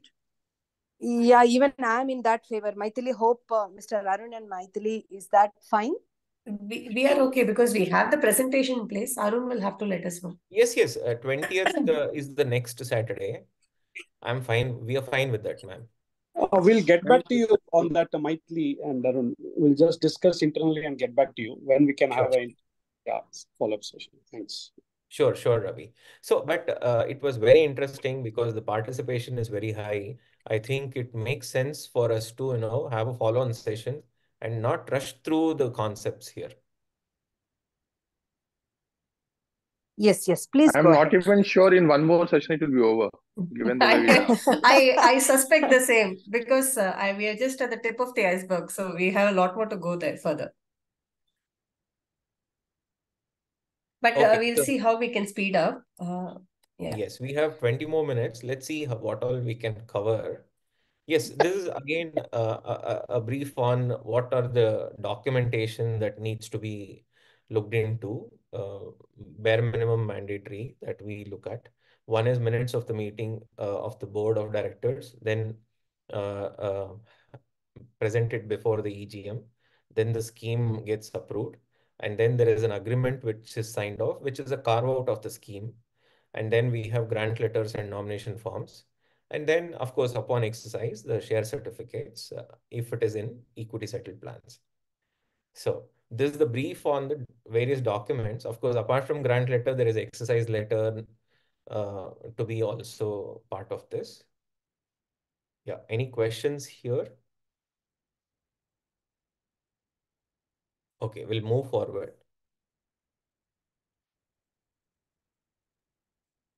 Yeah, on the accounting and tax impact, Mythili will take it over now. Okay. So dwelling into, now we have ascertained, we have gone ahead with the scheme, then we have also made the grant. Then the requirement comes up, which will be for accounting the payout or the, whatever is the liability that is undertaken as part of the scheme. Now, generally there is as we had also previously, I had mentioned, we have a guidance note, which is the share-based payment guidance note, which was 2020, which was amended, which is applicable to all the IGAP companies. And in case of any Ind AS companies, then the Ind AS 102 apply. Now, between Ind AS and I think guidance note, there has not been much of difference, except in case of whether an intrinsic value and fair value measurement alone is the basic difference. But even in that regard, the guidance note is supporting or says that it recommends the fair value measurement rather than it also includes the intrinsic value measurement, but also supports the fair value measurement. So effectively, there is a requirement for the valuation of options. Now, this is with regard to the ESOP part of it. And what is recommended as part of the recognition of the expenses, that it suggests to treat each of the vest as a separate option by itself and then do the graded vesting bit. For example, if I am supposed to have 100 options and I'm getting vested with 25 each across 4 years, then the first 25 that is actually getting vested gets aligned to the first year as expensing. And the second 25, though it is arising on the second year, the guidance note mandates that it needs to be done across the 2 years. Hence, there'll be a charge of expense across the 2-year time period. So on so for the third or fourth on the subsequent vesting. The impact of this is that in terms of the expensing, as you see, there'll be a major hit to the P&L in the first year as compared to the second, third, and fourth year. In fact, the last year, it would be very minuscule. Now, this is only in case of one particular employee that I have simulated. The other aspects that actually impact the accounting part of it is that what would be the attrition, because post valuation, it doesn't mean that everybody might, all the options will get vested or everybody would exercise. There'll be a certain amount of attrition factor which will also be considered, and that is adjusted while doing the provisioning for the expenses. So this is with regard to the general scenario for ESOP. Now, this is a very plain vanilla one where there is a service condition. If there is other aspects which is like a performance condition, then the similar aspect would work in, but also you will have to estimate whether there is a likely chance for the event to happen, and then determine what would be the value of such kind of an option, and then do the accounting appropriately. Yeah, now, Mythili. Yes. So related to your previous slide, so if the company has in scheme that 1 year is a vesting and exercise is 25% each over the 4 years. This is vesting over the 4 years. Excise would be open. Generally, what we see in terms of scheme is that some of them have a very restricted period. They say that you have to exercise within a period of 5 years. There is nothing mandated as per the law. Some of them keep it as high as even 10 years. And some people even have an open exercise where they say you can exercise at any point of time. But that is a little tricky. We generally don't recommend that. So usually we see a stopgap which is like up to 10 years as the outer limit for exercise period. So if the vesting is 1 year and you can exercise over 10 years, so we need to go with the option number 1 with 1 year vesting, or it's over 10 years? No, the vesting is generally, when you say grant, you have a total of 100 shares, that is options that are eligible for you. Yes. Now, you have a service condition. Ideally, I would want to give you the entire 100 options right upfront. Yes. But how do I have that control over you? You need to have some sort of a commitment to the company whereby you say that you will be committed to the growth story of the company. Hence, to ensure that you stay back in the company, I create a milestone for you. Say that if you stay for 1 year, then you have 25% of the total grant allowed to be vested. That is, you are becoming entitled to the options. And subsequent to option being entitled through vesting, future after that, you can exercise it at any point of time. So here, what I am capturing is only the vesting perspective, which will be a driver for recognizing the expenses in the books. Madam, one doubt. First year, in the same example, where the 25% is first, second, third, fourth year, first year expenses become 52%. And yes. Now, how do we calculate the cost? See, when there is a grade vesting, now 52% of the cost, if the fair value on the first year is 30 rupees, and 30 minus 10 is 20 rupees, that we need to capture. How do you arrive this 52%? So, what happens is the valuation is done only at the time of grant. Subsequent restatement of the price doesn't get taken into account at all as per the standard. So today, if you have determined the value of the option to be 30 rupees, only 30 minus whatever is the excise price will have to be recognized. Over a period. Okay, in over a period, the entire vesting period. Just because the price subsequently moves from 30 to 100 or even 250, you don't make that adjustment in the books. So only one valuation report is recorded? Only one valuation. At the time of grant, there is only one valuation report. Subsequently, you adhere to that valuation report. From the two questions, first year value, fair value is of share is 30 rupees. and excess price is then 10 rupees, 20 rupees the cost. Second year, if the price fair value becomes 50 rupees. You if we ignore it. calculate. You ignore it. Okay. And this is fine. Understood. Thank you, ma'am. So you ignore for the Expense first year grants. Yeah. If there are in the second year new grants, No, sir, then assuming there are no consider the grants. new value for those. Okay. Yes. This No, fair market value, sorry. Only my doubt is, since we need to arrive the first year 52% because of graded vesting, what is the formula to arrive capture the cost equal to 52%? Because now I got fair value 30 minus 10, 20 rupees is option price, and that is spread over 4 years. So how do you arrive this 52%? No. It's like, see, first year it will be 25% cost. Second year, the 25% will split between 2 years, 12 and a half and 12 and a half. Third year, it will be maybe 6.75 or something for 3 years period. And 1/4 of the 25th is on the 4 years period. So if you add on in the first year itself, it will come to 52%. Oh, so that is the cost what we are going to expense it in the first year itself. Thank you. So Thank you. am I right, Yes, Mythili? correct. You're bang on, sir. Okay. Correct. So that is one thing. Another one thing, when we are doing a calculation of a fair value as a separate grant approach, we need to calculate each vesting has to be treated as a separate grant. Yes. See, earlier I understand from the guidance note, there will be, you can take the single grant approach. All the 4 years you can combine and you can do evaluation. Yes. They had But because provided of like a straight line. They had provided in the previous guidance note, which is prior guidance to note, it is a 2020. straight line. Correct, Yes. correct. Now it is a separate grant approach. Whenever we are doing a ease of valuation, we should treat this vesting as a single grant approach, separate grant approach. And we have to, each year the assumptions will change, the time period will change. Accordingly, the risk-free rate, it will change, because we have to value all the 4 years is a different, 4 vestings, it is a different fair values has to be calculated. Correct. This is what it is a change between the earlier guidance Previous note one, and yes. this one. So but however, there... in days, it is clearly spelled out the separate grant approach only. Yes. So the guidance note has actually transitioned from the earlier one towards the Ind AS. So it is more or less in line with the Ind AS. Whatever was the gaps between Ind AS and the earlier guidance note has been plugged in through the 2020 amendment. Yeah, correct. Madam, if permit me one question, last question.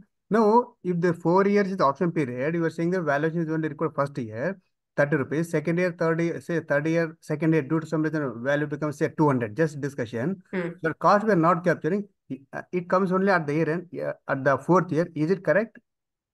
So, that change in price, subsequent, the transition from 30 to even 200 or 400, you forget it. For accounting purposes, it doesn't get into the books at all. No, what I understand is you do the valuation once, but book the expense over the period of 4 years. No, that's correct. okay. Understood. Yes. Correct. The expensing schedule is given. That's all. No, my point is, this is a basic question. As I said, as in the date of grant is 300 rupees, sir, 30 rupees. First year, 200, the fair price. Second year become 300. Say 550, third year become 500, just for discussion for extreme situation. Where we're only capturing the cost of 30 rupees over a period of 4 years. That is the unfortunate part of the regulations, sir. This is the anomaly that is sitting in as part of standard, because the measurement of fair value comes up only at the time of grant. You do that at one point of time and forget it after that. There is no concept of restatement or even capturing the increase in the fair market value subsequently. Madam, that when we go for shares issue on the 4th year, when the price is 500 rupees, the share premium will book difference between 30 minus 10, otherwise 500 minus 10. Share premium last year.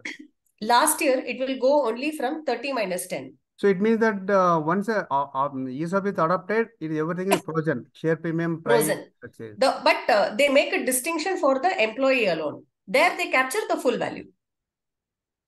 I didn't what they capture. So when an employee, because you're allotting shares, there is a perquisite exposure. That is for there income tax. Under income tax, they capture the full face value, saying that your value has moved from 30 to 400. That So only for pay tax price on purpose. the 400, yes. That only for But tax purpose, sir. only for tax purpose. Nothing to do with the share capital. Nothing to do with the share capital. It doesn't get reflected. But The then difference Mythili, doesn't get flushed through the books. but then see, it is my genuine expense because ultimately whatever I'm paying to my employee in ESOP form, because ultimately I'm giving them the 500 rupees of share. Okay, and I'm allowed to book the cost of only 30 rupees, which was the fair value at the time of the grant. Yes. Correct. Yes. Then I'm not allowed to 470 rupees, even though I'm paying Yes, expenses that is from the my value pocket. of the that is the value of the service that you have received, and you have actually compensated the employee in terms of that. You are not entitled to the balance 470 But where movement. ESOP tax, To put it in simple terms, the identification or the valuation of expense or the calculation of expense happens at the time of grant alone. That is what is driven by the guidance note. So, unfortunately, as Mythili mentioned, if the price has moved subsequently, we are not allowed to do a restatement in the books of accounts. And hence, I am left with to claim only 20 rupees as my expense, irrespective of share price, fair value going up as high as 500. And it is also, if you look at, the employee pays the taxes on 500 minus 10, whereas company is allowed to claim only 30 minus 10. Yeah, so it's a kind of a one is paying the tax, but one is not getting the allowance. Exactly. Yes. So what is the option? Any alternative option to capture this? The only thing is when we actually value the grants, we take a high volatility. No, one is that there are different ways to address it. For example, do a fresh grant every year. Don't have grants for this thing. Longer What do you period. say? 4 years grant, don't capture it in one grant. I mean, we need to be innovative a little bit. That's all. Thanks. But that defeats the purpose of retaining the employees. See, why are we actually even thinking of spreading this over a 4-year period? Because we want to retain the employee, right? Correct. So how will if we are actually introducing new grants every year and telling that it is actually, the validity is for 1 year, will that be a motivating factor? No, the idea was why the proposal of giving extra grants came is because can we start aligning the fair market value and start expensing in order to capture the new fair market value. Otherwise, on an operational basis, nobody would want to keep granting fresh grants unless there has been a huge, the employee has become very pricey that you have to accommodate his salary and they have to do it through fresh cans. That is the only situation. On a normal practice, none of the companies actually do that. So in those cases, if the fair value gets increased multiple times, then can we do one thing that we cancel the ESOP and we pay them the settlement so we can get the deduction?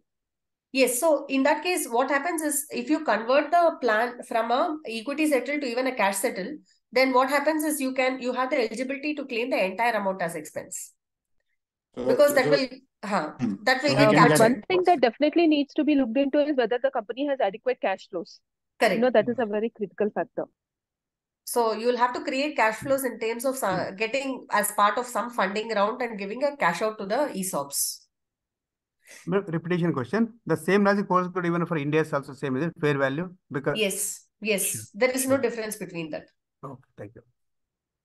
What happens if the share price comes down? Suppose you said the FMV is 30. By some event, it has come down to 20. Then how does all this work? We still don't do the restatement, sir. Only thing, subsequent recognition of the, see, expensing by nature, when you go with the accounting principle, is also a provisioning. So you provide for what is the maximum that can be there. Just because something comes down, we don't reverse it out. Except restatement will happen only in the cash settle. Yeah, only in case of cash settle, we will do the fair value and we will do an adjustment and restate. Otherwise, there is no restatement mandated under the standard. Because it is a non-cash nature, that equity might be the reason for excluding the restate. But if it is a cash settle, then you have to make the payment. So that might be the intention of when they are drafting this one. Yes. Here, when you have calculated the fair market value share on the grant date, is it on a diluted basis, fair market value, or is it undiluted? So when we take the FMV, we generally take the diluted basis, sir. So if it is a diluted basis, so whatever grants are there, you're assuming that everything would get vested, exercised, and on that basis per share, you are calculating the fair market value. Madam, normally Can you repeat that, sir? So you have these 100 options. Huh. You are doing the fair market value of the company of the options. Since it's a time-based option, so when you're doing the fair market value per share, you are assuming that all these options will get converted and you are calculating the post-conversion. It will be prior to the pre-value money, no? Prior to the scheme being floated. Yes, yes, sir. So we'll not consider that portion of the scheme that's been floated. Because if you are giving an exercise price almost at a face value and the fair market value of the company, if it is much higher, then post dilution, the actual fair market value of the company will be much lower, right? But we will not take the options that is being valued as part of the FMV calculation. Which is the pre-money value. It will be pre-money, yeah. But the gain is, if you were to see, the one way to look at it, for example, after the options gets converted, the effectively the market will correct to a new per share value in the market.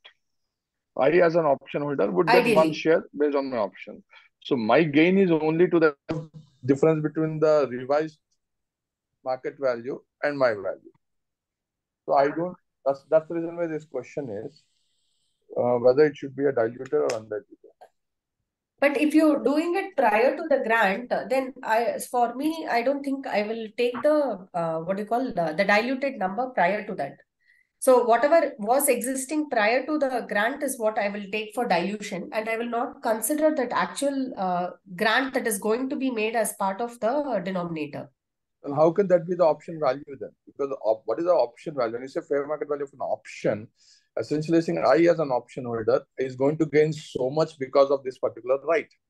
My gain is limited to, after conversion, the difference between the fair market value minus my purchase price is my gain. So are you not overstating the gain then, if you're taking an undiluted basis the market value? I'll have to dwell on that and come back to you, sir. Because let me dwell on that and come back to you on that. Sure. Thank you so much.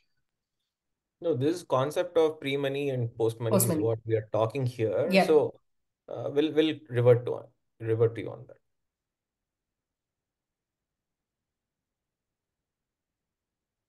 So coming back to the point of difference between an equity settled and a cash settled plan, the fair market value measurement for an equity instrument will be constant and will be done at the time of grant.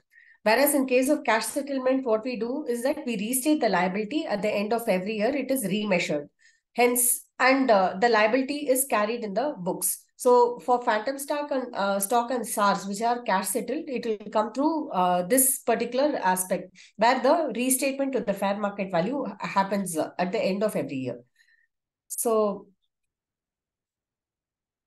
we have time, and I'll get into the taxation bit, or shall I park it for the next one?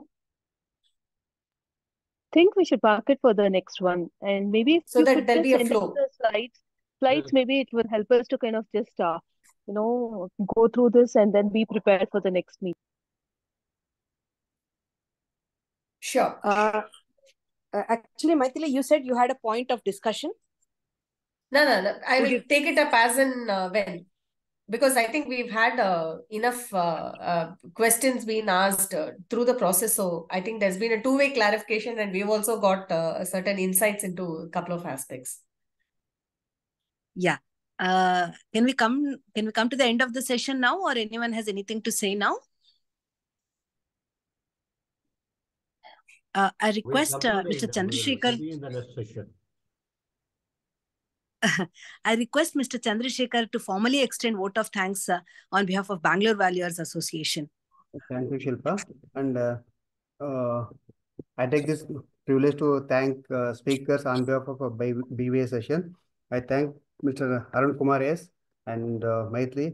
Excellent session. I think I'll thank BVA for bringing a new session in the new year. No, it's a very excellent session. So though we have dwelt partially here and there, but I think several things has become very crystal clear. I, on behalf of Bangalore chapter, thank both the speakers for excellent presentation and for patiently answering all the points. So we thank you, however. And so I think, Shilpa, we need to, this moment we have to present.